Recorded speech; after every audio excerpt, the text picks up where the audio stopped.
Bismillahirrahmanirrahim. Elhamdülillahi Rabbil alemin. Esselatu vesselamu ala Resulina Muhammedin ve ala alihi ve sahbihi ecmain.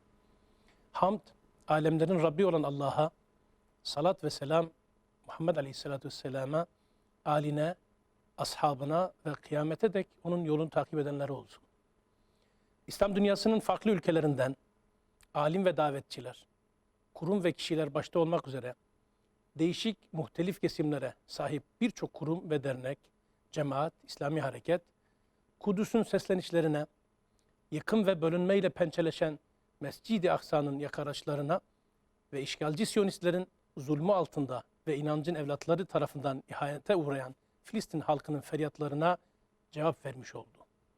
Dünya Kudüs Haftası Cenab-ı Hakk'ın lütfuyla 25 Şubat 4 Mart 2022 tarihlerinde Hicri olarak 1443 yılı 24 Recep 1 Şaban arasındaki dönemde tüm İslam dünyasında 45'i aşkın devletten 360'ı aşkın kurum ve kuruluşla beraber binlerce özgür aktivist ve sivil toplum kuruluşlarının katılımıyla hamdolsun gerçekleşti. Buna göre şunu ilan ediyoruz ki, 1. Öncelikle Filistin halkını, İlk kıblemiz ve Peygamberimiz Aleyhisselatü Vesselam'ın İsrası olan Mescid-i Aksa'da nöbet tutanları, murabıtları, Gazze'de ambargo altında olanları, Batı Şeria'da ve 48 topraklarında, işgal altındaki topraklarda sebat eden halkımızı selamlıyoruz. Alimler başta olmak üzere tüm İslam dünyası Allah Teala'dan sonra Filistin'in direnişçi halkına karşı umudunu korumaktadır. 2. Dünya Kudüs Haftası katılımcıları olarak en kalbi duygularla Filistin topraklarındaki direnişi selamlıyoruz.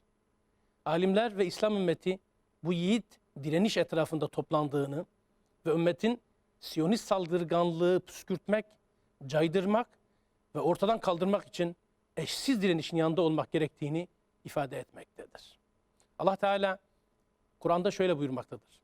Onlarla savaşın ki Allah sizin ellerinizle onları cezalandırsın. Onları rezil rüsva etsin.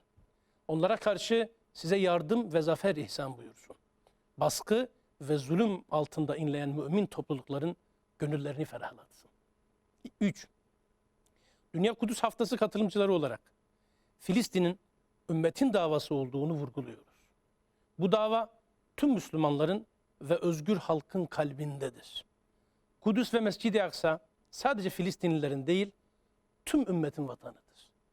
Siyonist varlık sadece Filistin'e ve halkına değil, bütün bir ümmete düşman olan işgalci ve gasip bir varlıktır.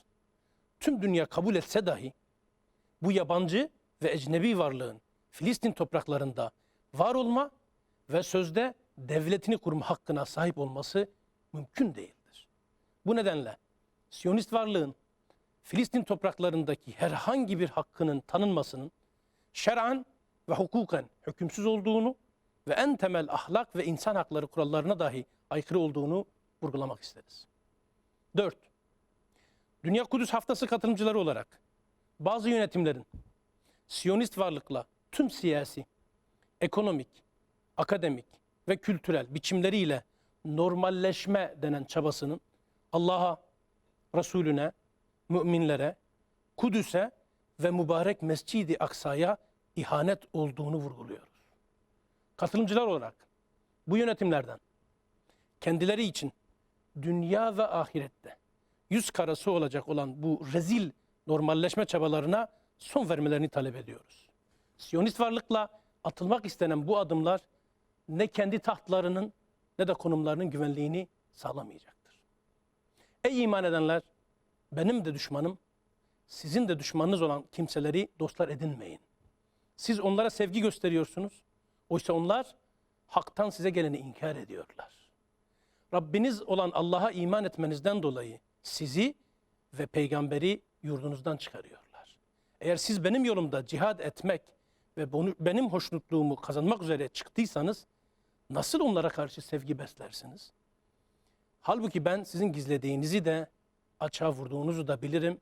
Sizden kim bunu yaparsa yolun ortasından sapmış olur. Sadakallahu azim. 5. Katılımcılar olarak normalleşme denen tehlikeyi destekleyen meşruiyet ve savunuculuğun karşısında İslam ümmetinin farklı ülkelerindeki alim ve davetçilerin rolünün önemini, ehemmiyetini vurguluyoruz. Siyonistlerle normalleşme girişimlerine ve çağrılarına karşı koymada ve Resulullah Aleyhisselatü Vesselam'ın yolculuk yaptığı yeri ve Kudüs şehrini desteklemede minberlerin rolünün aktif hale getirilmesinin gerekliliğini görmekteyiz. Yine katılımcılar olarak alimleri ve davetçileri normalleşmeye karşı durmada ve İslam toplumlarını normalleşmeye düşmekten korumada önemli bir rol oynamaya çağırıyoruz. 6. Dünya Kudüs Haftası katılımcıları olarak Siyonist işgalcilerin Mescid-i Aksa'ya yönelik sürekli saldırıları, mezarlıklara ve vakıflara dahi yönelik düşmanlıklarını şiddetle kınıyoruz. Ayrıca Yahudileştirme projelerinin ve Siyonist işgalcilerin mübarek Mescid-i Aksa'yı zamansal ve mekansal olarak bölme planlarının önüne geçmek için İslam ülkelerindeki tüm aktif ve etkin kuruluşları acilen harekete geçmeye çağırıyoruz. 7 ve son olarak Dünya Kudüs Haftası katılımcıları olarak alimler, siyasiler, medya kuruluşları, resmi ve sivil toplum kuruluşları da dahil olmak üzere tüm kurum ve şahıslar düzeyinde ümmetin özgür kişilikleri program ve ajandalarının başında sürekli olarak Filistin'i bulundurmaları ve gündemlerinden düşürmemeye davet ediyoruz. Filistin'i savunma ve korumayı bizzat ümmetin kendisini koruma, muhafaza etme olarak görüyor ve Siyonistlerle yüzleşmenin tüm İslam dünyasına dönük tehlikeyle yüzleşmek ve mücadele etmek olduğunu bildiriyoruz. Allah Teala şöyle buyurmaktadır. De ki siz amel etmeye devam edin, çalışın. Yaptıklarınızı Allah da, Resulü de, müminler de görecektir. Sonunda gizliyi de, açığı da bilenin huzuruna çıkarılacaksınız ve o size yapmış olduklarınızı haber verecektir. Sadakallahu azim. Dünya Kudüs Haftası Yüksek Konseyi 2 Şaban 1443, 5 Mart 2022. Vesselamu aleyküm ve rahmetullahi ve berekatuhu. Bismillahirrahmanirrahim. El-Beyanul Khitami li-İsbu'il Kudsil Alemi. Elhamdülillahi Rabbil Alemin.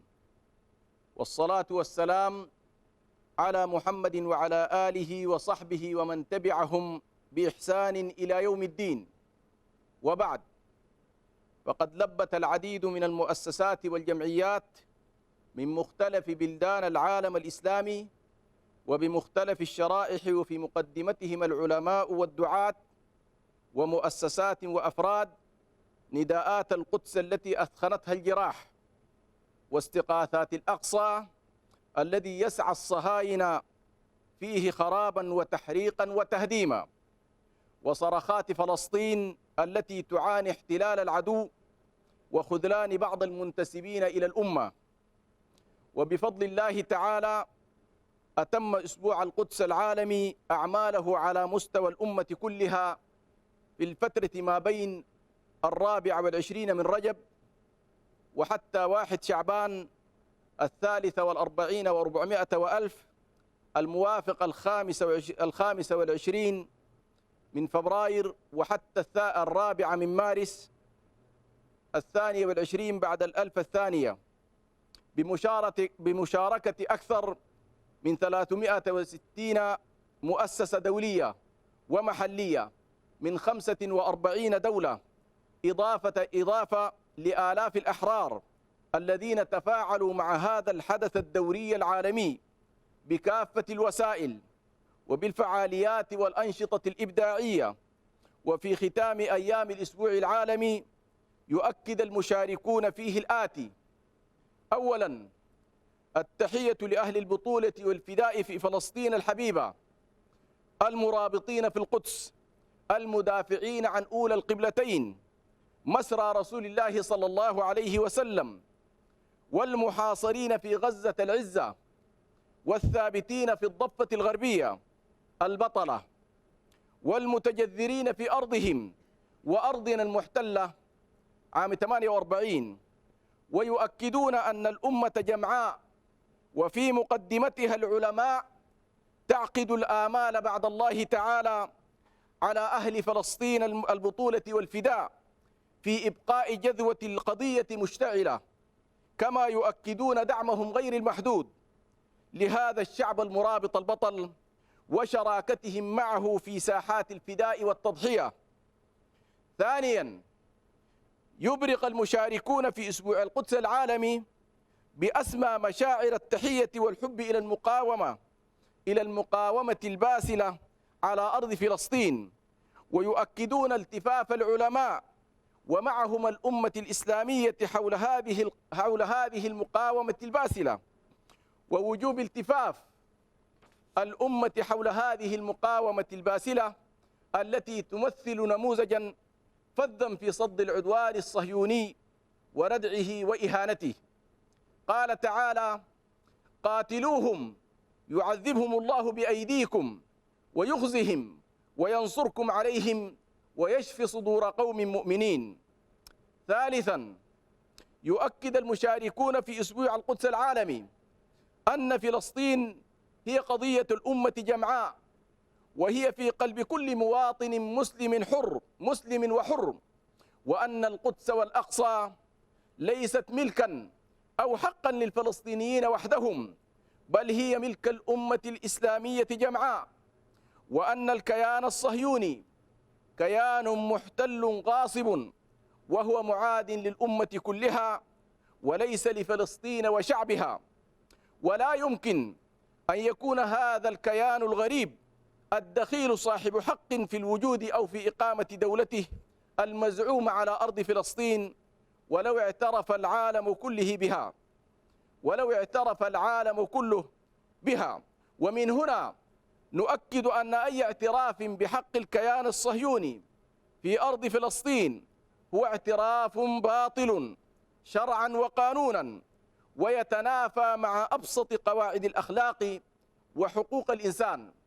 رابعا، يؤكد المشاركون في أسبوع القدس العالمي أن الهرولة التي تمارسها بعض الأنظمة للتطبيع بجميع أشكاله السياسية والاقتصادية والأكاديمية والثقافية مع الكيان الصهيوني خيانة لله ورسوله والمؤمنين، وخيانة للقدس والمسجد الأقصى المبارك.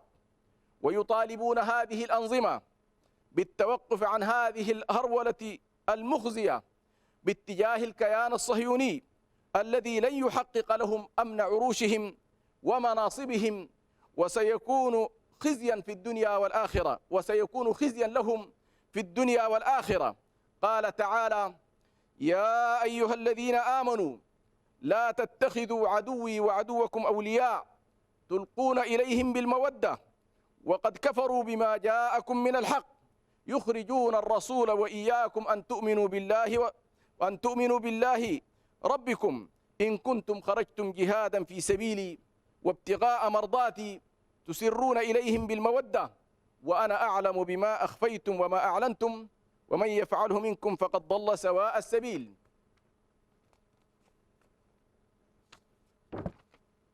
خامسا، يؤكد المشاركون على ضرورة دور العلماء والدعاة في مختلف بلدان الأمة الإسلامية في التأصيل الشرعي والدعوي لمخاطر التطبيع وتفعيل الدور المنبري في مواجهة محاولات ودعوات التطبيع مع الصهاينة، وفي نصرة مسرى النبي صلى الله عليه وسلم ومدينة القدس.